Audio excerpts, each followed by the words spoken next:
Do you know what's really interesting? Some of the most anxious moments that I've had weren't when I was busy. They were when I finally stopped. Like you sit down, everything is technically fine, and instead of feeling calm, you feel restless and guilty, almost like you're doing something wrong, like you're just driven by this motor that won't stop. And that feeling is what we're talking about today. Why rest can sometimes feel really uncomfortable and what that actually says about your mental health. Welcome to The Codependent Doctor, a podcast where we unpack the messy, beautiful journey of healing from codependency. If you're burned out from people pleasing, stuck in unhealthy patterns, or just tired of putting yourself last, you're in the right place. I'm Dr. Angela Downey, a family doctor and fellow codependent, and I'm here to help you reconnect to your authentic self, one honest conversation at a time. Here we go. Hello to all my wonderful podcast listeners, and welcome to the Codependent Doctor podcast. I'm your host, Dr. Angela Downey, a family doctor and fellow codependent. Today's episode, we're focusing on why rest can feel so uncomfortable. And since May is Mental Health Awareness Month, I really want to start with a topic that I see all the time, not just online, but in my actual day-to-day work as a doctor. I can't tell you how many people that I sit across from in clinic who are just exhausted. They are burnt out from work, from caregiving, from trying to hold everything together. And often, one of the first things that I suggest is, can we find a way for you to slow down a little?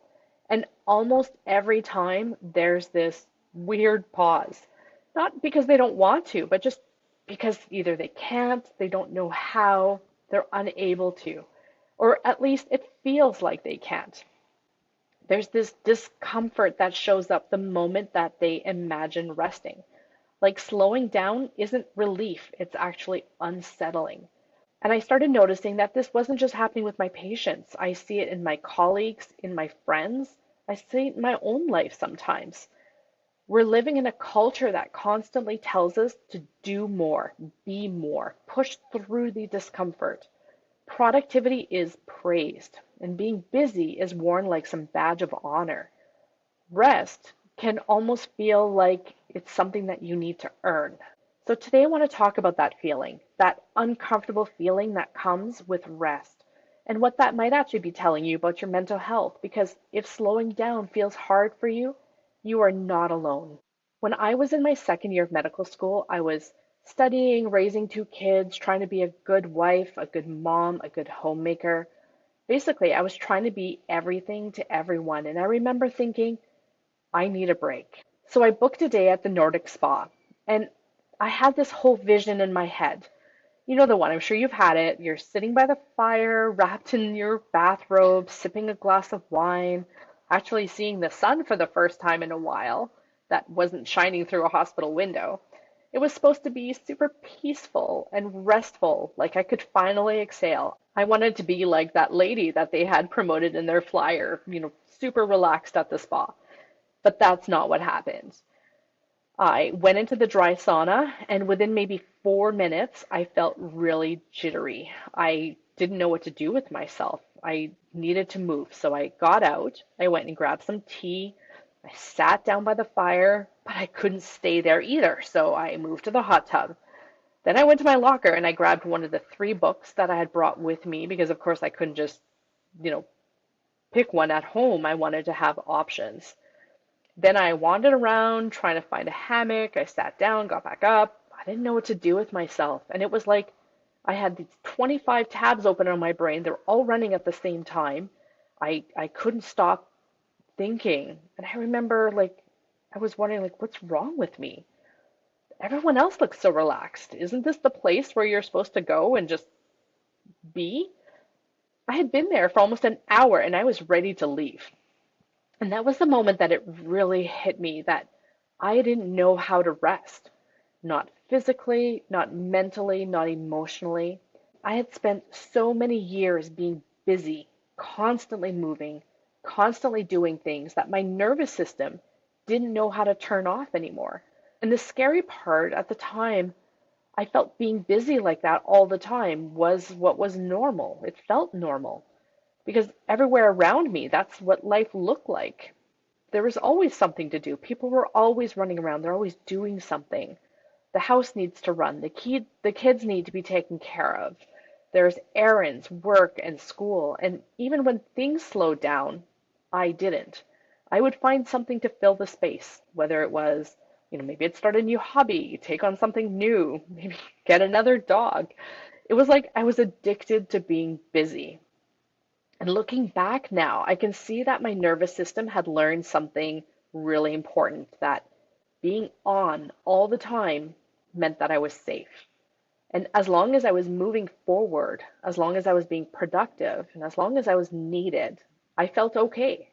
But rest, man, that felt really unfamiliar and it was really uncomfortable. And most of the time, I felt like rest was something that I had to earn.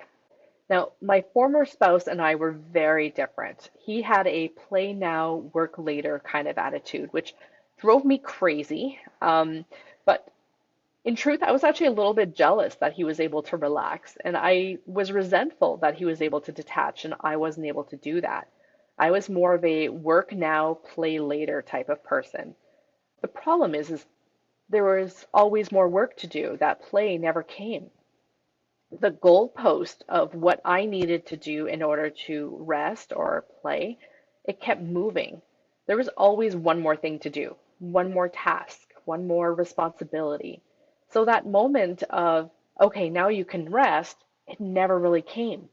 And even when it did come, I didn't know what to do with it anymore. Sometimes I felt guilty for doing nothing. I thought that resting meant that I was being lazy. And sometimes it was this uncomfortable feeling of just sitting with myself with no distractions.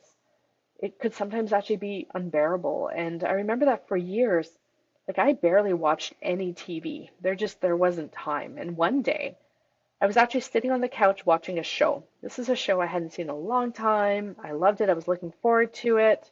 And then my phone rang. And when they asked me what I was doing, I immediately felt this wave of guilt. I'm like, what am I doing sitting here watching TV? And as I was talking to them, I popped up and I started doing the dishes. It's like, I don't know, watching TV. I sometimes I could have been robbing a bank or something. Like I just felt that guilty for sitting down doing nothing. So at the time, I turned off the TV, I got up, I started doing dishes while we talked because resting didn't really feel like it was acceptable at the time. And when I think back on it now, being busy wasn't just about productivity, it was maybe avoidance because the moment that I slowed down, lots of things started to surface. My crumbling marriage, the loneliness that I felt that I wasn't ready to admit, the resentment that I was carrying towards people who were just taking from me taking more than what I could give. These were the things that I didn't know how to deal with, or maybe I wasn't ready to deal with. So instead, I just stayed busy so I didn't have to think about them. So if you ever try to slow down and instead of feeling relaxed, you're feeling anxious or uncomfortable or restless, there's a reason for that. Because stopping and just sitting with yourself can actually be really scary. And it's not like you sit down and think, I'm afraid of resting. This is something that's way more subtle than that.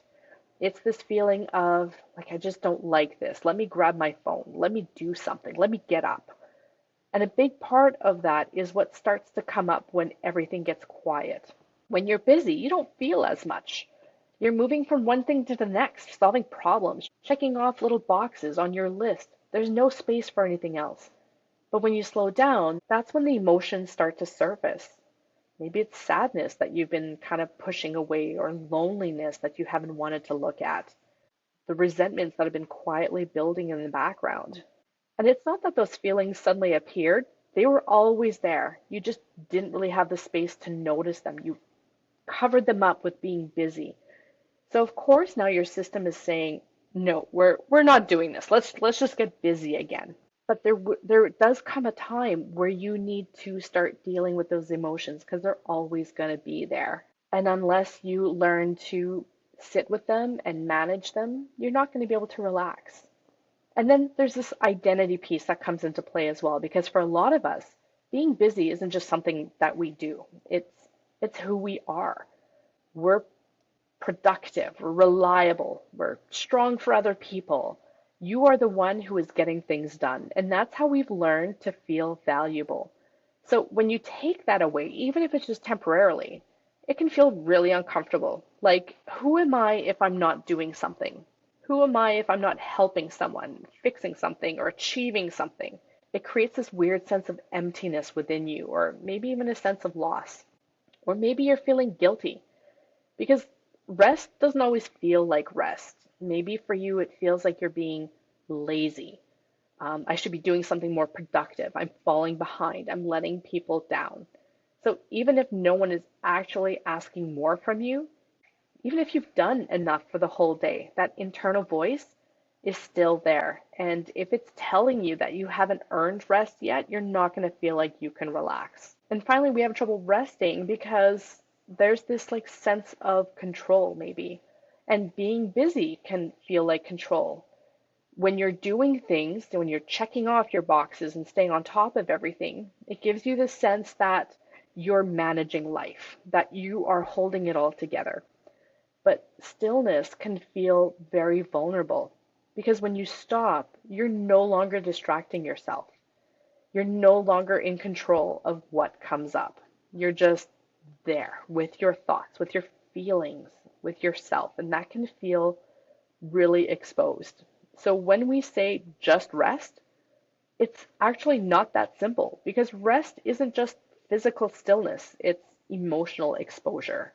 And when you layer all of that on top of the world that we live in, it makes so much sense why rest feels so hard because it's not just internal. It's also what we've been taught and what we see all around us. Many of us are actually praised for being productive. That's what society values. Hustle, efficiency, doing more, handling more, working longer hours, taking on bigger workloads, skipping your breaks, skipping your lunch hour, being the one who's able to juggle everything without dropping the ball. And even beyond work, sacrificing yourself for others is often seen as a really good thing. You're encouraged to be the one who always shows up, the one who's always giving more of themselves. You're being praised to be the one who puts everybody else first.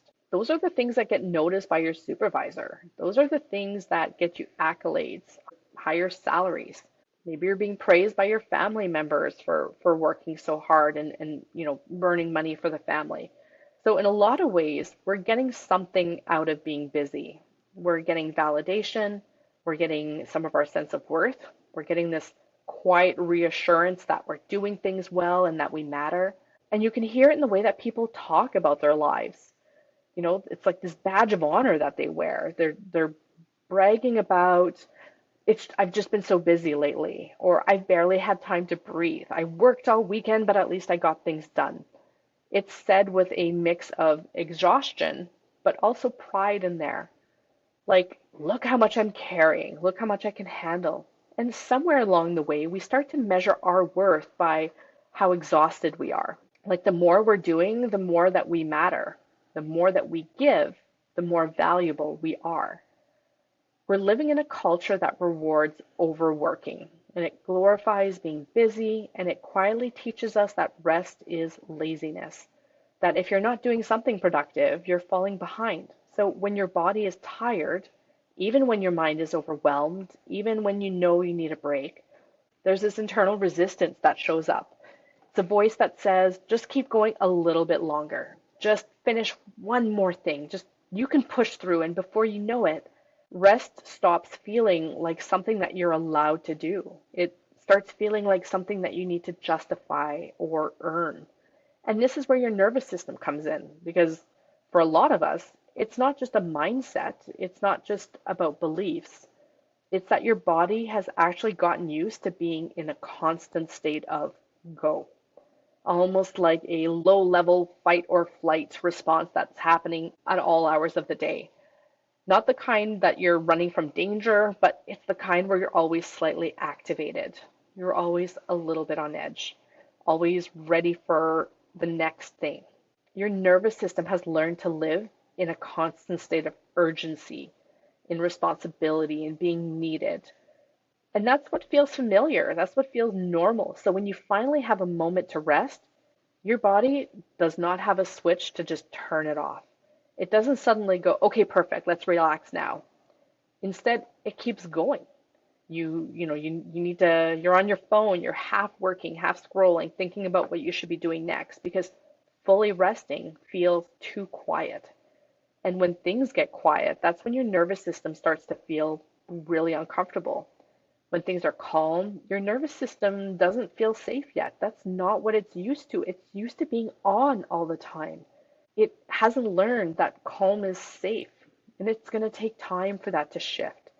So even if your mind is saying, okay, we can relax now, your body is still catching up to that. And that's why learning to rest is actually something that you need to practice. It's not a switch that you flip on and off. It's something that you need to build over time. You don't go from being constantly busy to suddenly taking a full day of rest and feeling amazing. That can actually just make you feel more overwhelmed than anything else. So instead, start small. Start with intentional pauses during the day, whether it's, 2 minutes breathing at your computer, maybe going outside for a little bit, taking a couple big breaths of air. These little moments where you're not doing anything. And at first, those moments might feel uncomfortable. I remember when I started putting 15-minute breaks in my day, I felt like I needed to fill it up with something, but I just started just sitting in my chair, staring at the computer screen, and yeah, it was not a comfortable feeling, and it was hard for me to do it. But that's okay. That's all part of it.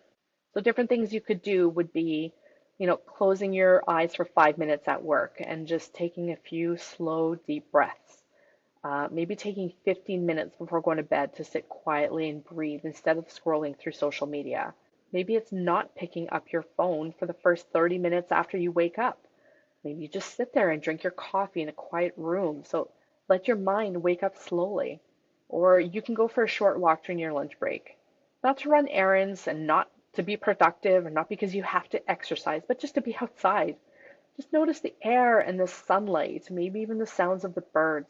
Walk slowly so you don't feel like you have to power walk and get exercise in while you're doing it. Just intentionally take time for yourself. And as you start to do this, you're going to notice a couple things coming up. You're going to notice thoughts and feelings, restlessness, even maybe some anxiety. And instead of immediately trying to get rid of those, see if you can get curious about it. What am I actually feeling right now? Why does this feel so uncomfortable? Can I sit with this just a little bit longer? Because the goal isn't to force yourself to feel calm right away. It's to teach your nervous system slowly that it's okay to be here and that it's okay to slow down. And along the way, you might need to gently remind yourself that you're allowed to rest, that you don't have to be productive all the time. The world is not going to fall apart because I took 5 minutes or 30 minutes to do nothing. And the truth is, rest doesn't have to look like one specific way. No one gets to define what rest looks like for you. For some people, it might be sitting quietly. For others, that might be watching a television show, or maybe it's laying down or staring out the window. The key is not what you're doing, it's that you're doing it intentionally. Not as an escape, not as a way to avoid yourself, but as a way to actually give your body and your mind a break. And that's something that most of us have to relearn. Not taking the time to rest might feel productive in the moment, but it can actually cost you so much more in the long run. When we stay busy all the time, we don't give ourselves the space to actually check in, to notice what's working and what isn't, especially in our relationships. If you're constantly moving and doing things, you don't pause long enough to ask yourself, am I happy here? Do I feel respected? Do I feel seen? Or am I just functioning? And when you avoid that kind of reflection, you can stay in situations that don't feel good for far longer than you should because you're never slowing down enough to really feel it. And at the same time, you stay in this constant state of survival mode, always a little activated, always a little tense, always bracing for the next thing. And that doesn't just affect your mind, it's going to affect your body. That chronic stress, it builds over time and it can show up as fatigue that doesn't go away, having trouble sleeping, maybe you're having headaches or you're irritable, feeling like you're running on empty all the time, even though you technically got enough sleep the night before. And one of the biggest things I see is this growing sense of disconnection. You start to feel disconnected from yourself, like you don't really know who you are or want anymore. You don't know what you enjoy, what you need, because you've been so focused on doing things that you've lost touch with just being. And eventually, burnout becomes inevitable. Not because you're weak, not because you didn't try hard enough, but because your body was never meant to operate like that long term. Avoiding rest doesn't make you stronger. It doesn't make you more capable. It just keeps you stuck in a cycle that your body is not going to be able to sustain forever. If rest feels uncomfortable for you, it doesn't mean that you're doing it wrong. It doesn't mean that you're bad at relaxing. It doesn't mean something is wrong with you. It probably means that you are finally giving yourself space to feel what you've been carrying for a really long time. All the things that got pushed aside and all the things that you didn't have time for, all the things that didn't feel safe to look at before, they're starting to come up. And of course, that can feel uncomfortable. Of course, it does. But that discomfort is not a sign to run. It's a sign that something is shifting, that you are starting to come back to yourself. And that's not something that you have to rush. You don't have to force yourself to sit in it for hours. You don't have to do it perfectly. You just have to be willing to stay a little longer than you used to feel a little more than you used to give yourself a little more space than you're used to. Because rest isn't just about stopping, it's about allowing. Allowing your body to come down, allowing your mind to slow, allowing your emotions to surface and move through you gently at your own pace. And that's where the real healing is going to start. Thank you for hanging out with me today. If you liked the episode, I'd love it if you would share it with someone who needs to hear it. Heck, share it with the whole world. I would love to help more people out there. I'd also really appreciate it if you would be so kind as to follow me and maybe leave a comment. I'm most active on Facebook at The Codependent Doctor and Instagram at Dr. Angela Downey. I wish you all a great week as you learn to foster a better relationship with the most important person in your life, yourself. I'll talk to you again soon with another episode of The Codependent Doctor. Take care for now. You've got this. Thanks for spending time with me today. I hope something in this episode resonated with you. If it did, hit follow, subscribe, or share it with someone who needs to hear it today. The Codependent Doctor is not medical advice and doesn't replace speaking to your healthcare provider. If you're in a crisis, please go to the nearest ER or call 911 or reach out to your local mental health helpline. I'll be back here next week with more support, stories, and strategies because we're healing together.